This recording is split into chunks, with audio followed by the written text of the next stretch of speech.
Turning to the situation in Gaza, our colleagues in the Office of the Coordination of Humanitarian Affairs continue to sound the alarm and warn of the mass evacuation orders issued by the Israeli military this month that are pushing people into overcrowded and unsafe areas along the coast while making it even more difficult for aid organizations to operate.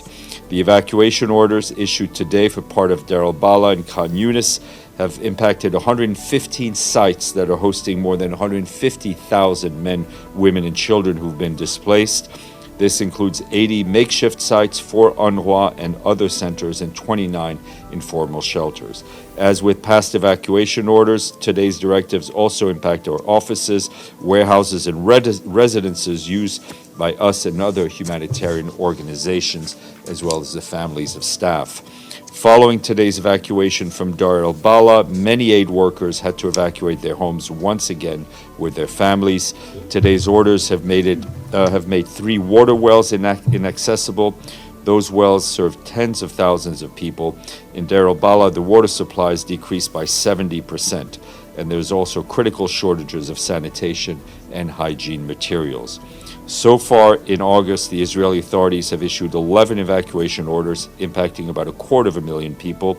To put that figure into context, the start of August, we already estimate that some 90% of Gaza's current population of 2.1 million people had already been displaced at least once since 7th of October. This month's directives have also cut off sections of Salah al-Din Road, the main passage for humanitarian movements. This has forced aid operations through the coastal road, which is extremely difficult to use due to the high level of informal settlements and people moving along those roads, which makes it difficult to move trucks, if not impossible. As we have said repeatedly, there's no safe place in Gaza. People displaced in the wake of these evacuation orders face grave risks for their safety while fleeing, and they're arriving in areas with little or no supplies or services for them. Civilians must be allowed to seek protection. Those displaced must also guarantee the right to voluntary return. Meanwhile, violence is ongoing in the West Bank as well. According to OCHA update, as of Monday, it says more than 600 Palestinians were killed in the West Bank, including as well as East Jerusalem since October, the vast majority by Israeli forces and at least 11 by Israeli settlers.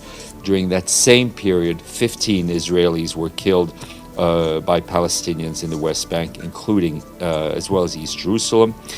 OCHA has also recorded some 1,270 attacks by Israeli settlers against Palestinians over the last 10 months, causing deaths and injuries and damage to property.